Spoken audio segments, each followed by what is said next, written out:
Welcome back. We're in Change Week 2.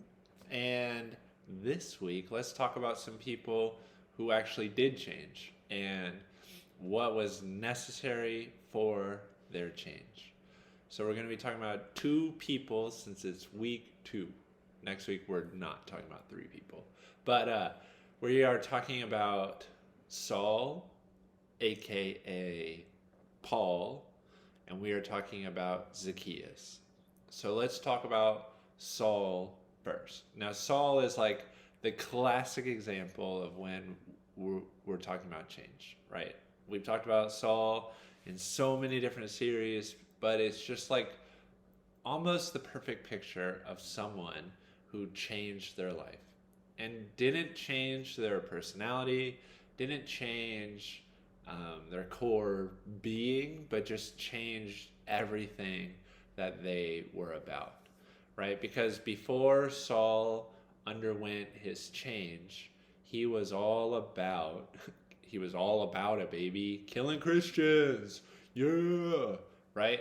That was his life's purpose. Now, did he do it because he was a villain, right? He was raised as a little child, and his parents told him, Saul, one day you're going to be the best villain there ever was. You're going to kill so many people. Gosh, it's going to be amazing. No, that wasn't it, right? The majority, I would say, I haven't been every person, so I can't speak for everyone ever, but I would say that most people are the protagonist of their own story, right? So even someone who we consider a villain, they have their own motivations. They think what they're doing is right. And Saul thought that he was protecting his religion. He thought that he was standing up for God. That's what he thought he was doing, right? As ill, carried out his plans were, his motives, he thought, were pure. Until he's walking along one day and then, oh no, me can't see, right? He couldn't see anymore. He went blind. Being blind, as someone who lost the ability to walk, I would assume that losing the ability to see is also very humbling, right? All of a sudden, he is in desperate need of help. He can no longer live his life as he once did. He can no longer live his life as he once did, right? And I think a huge part of being able to change what you're about is being humble. Now, Saul was forced to be humbled, right? God put that on him. And so there may be times in our life where we have been humbled by exterior forces, whether by God, whether by other people, whether by a situation, right? We've been humbled. And when we have humility, we are better able to look at a situation more objectively and not just assume I'm right, they're wrong, right? Because that's basically what Paul was doing. If anyone were to have confronted him and said, maybe this Jesus guy was actually onto something, Paul would not have been able to hear that message. But after being humbled, he could hear what God was trying to tell him. So if we are going to ever undergo serious change, first, we need to be humble. So that's Saul. Saul teaches us humility. There is always humility in the midst of change. Now let's talk about Zacchaeus. And we'll talk about it from the perspective of Jesus, as someone who desires someone else to change, right? Zacchaeus was hated by everyone. He was a tax collector known to steal from everyone. That's his reputation. That's what he's known as. So no one wants to be around him. Everyone thinks he's the worst. So Jesus obviously shows him extra kindness and love and ask to have a little dinner party at his house. Makes total sense, right? No, it's backwards, right? Jesus is always doing the unexpected.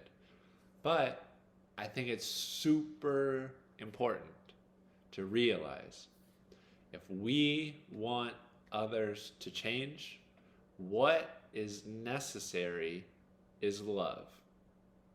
Is love. Now, I know social media in general is known for its hot takes. Oh, it's so spicy. Dino loves those hot takes, right? But I've seen so many posts about recent events where it says, if you want to say these racist things, if you want to think these things, then miss me with that, right? Or if you don't like what I'm posting, go ahead and unfollow me, right?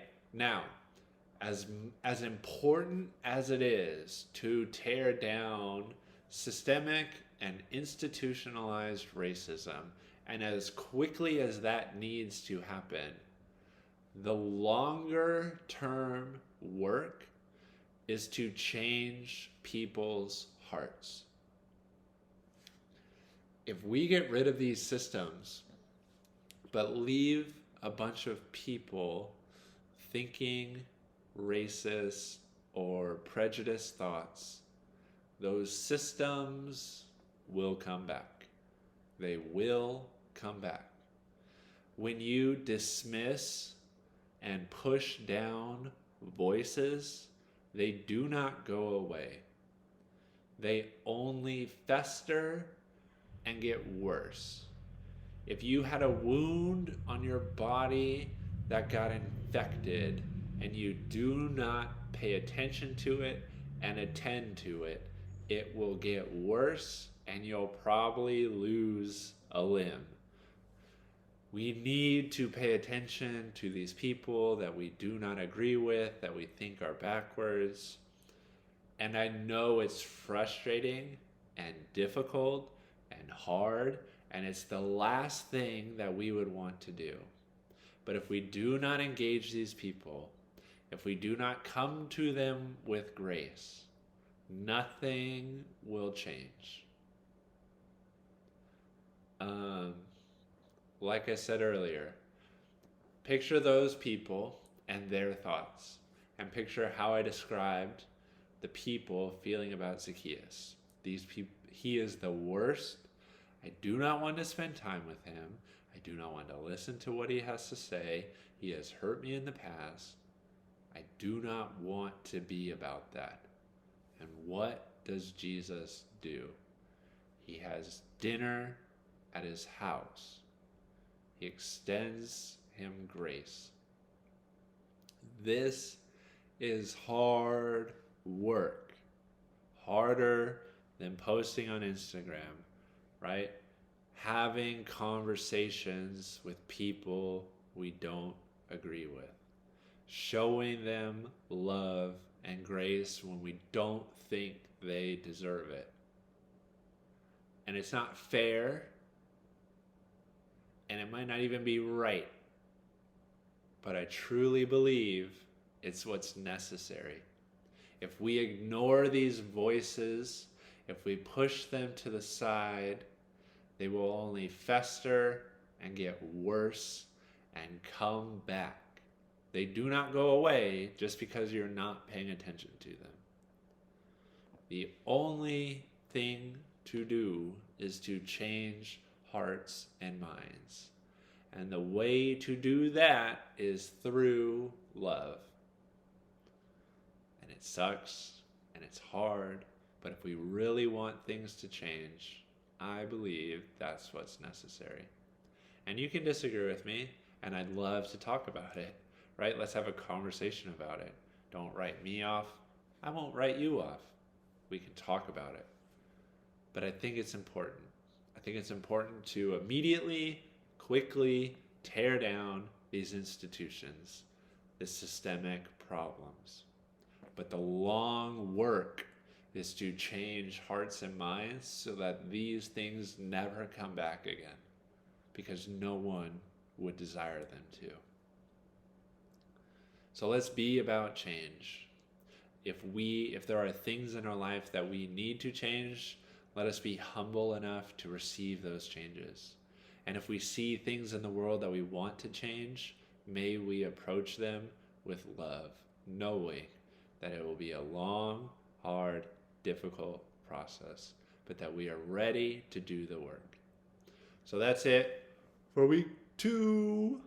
The following 2 weeks will be more about internal versus external, how they're connected, how they're different, what's it all about. So stay tuned. Have a good week, or whenever you're watching this, start of your week, end of your week, middle of your week. It could be any time. I never know how to end these. Bye.